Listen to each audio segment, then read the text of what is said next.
If you've ever driven through a city and wondered who actually owns all those apartment buildings, office buildings, or mixed-use projects, the answer usually isn't one wealthy individual or some massive corporation. In most cases, those properties are owned by groups of everyday investors who pool their money together. That structure is called a real estate syndication, and in this video, I'm going to walk you through exactly what that means, how it works, all the risks involved, and how people can get started without any of the fluff. My name is Justin Goodin, and I'm the founder of Goodin Development, and we build apartment communities from the ground up throughout my home state of Indiana. Our whole business model revolves around real estate syndications because we partner with busy families to build our projects. At its core, a real estate syndication is simply group investing. So instead of one person trying to buy or build a large property on their own, multiple investors pool their capital together to buy or build something much larger, most commonly done with apartment buildings or development projects. So in a syndication, there are two main roles. The first being the sponsor, also called the general partner. This is the team that finds the deal, arranges the financing, oversees construction or operations, and makes all the day-to-day decisions. The second role is the passive investor.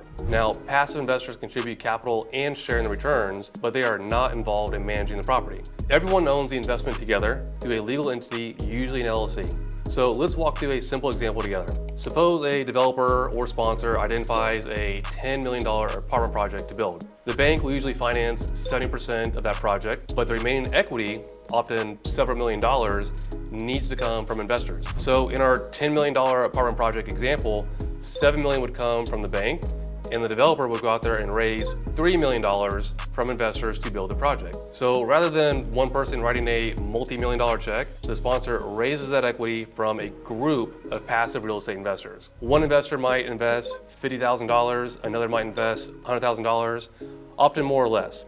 But together, that group provides the needed equity to complete the project, and everyone participates in the ownership and economics according to the structure of the deal. So as a passive investor, there are typically two main ways to make money in a real estate syndication: cash flow distributions and profits from a sale or refinance. Cash flow distributions come from rental income after expenses and debt services are paid. These distributions are usually paid out on a quarterly basis. The second is through profits when the property is sold or refinanced at the end of the business plan. After the property is sold, there is a huge chunk of profits that gets split between the sponsor and the investors, since they are real partners in the deal. Now, it's important to understand that syndications are generally long-term investments. Most have hold periods between 3 to 5 years, and your original investment is usually not liquid during that time. This is one of the most important concepts to understand up front. Real estate syndications are illiquid investments. You should not invest that money if you need it in the short term. These are not like stocks where you can just go sell with the click of a button. So think of syndications as long-term ownership and real assets, not something you can just trade in and out of. Now, like any investment, the real estate syndications involve risk. So just to name a few, rents can come in lower than expected, expenses can be higher, construction timelines can shift, interest rates can change,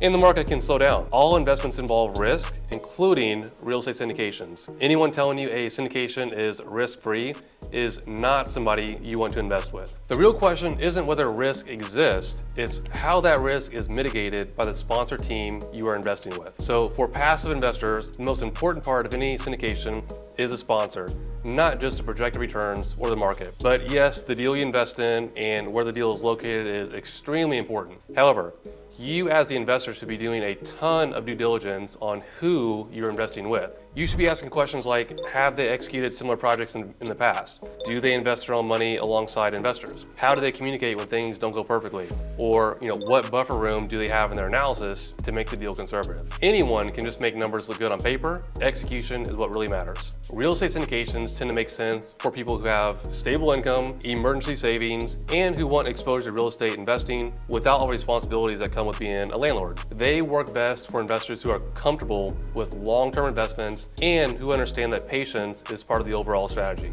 If all your savings are tied up in one investment, or you may need that money soon, a syndication is probably not the right first step for you. One additional benefit is that syndications are usually structured as pass-through entities, which allow investors to receive many of the tax advantages that come with direct real estate ownership. The actual details depend on your personal situation, so it's always best to review all these tax advantages with your CPA before investing. Real estate syndications can be a powerful way to participate in large-scale real estate projects if you understand how they work, and how to choose the right partners. If you want to learn more about how we structure our multifamily development projects here in Indiana, you can sign up for our free 7-day passive real estate investing 101 email course. You can find this at goodindevelopment.com/course. That's where you can learn how to get started investing passively the right way. Thanks for watching. If you have any questions, feel free to visit our website or leave your questions below in the comments.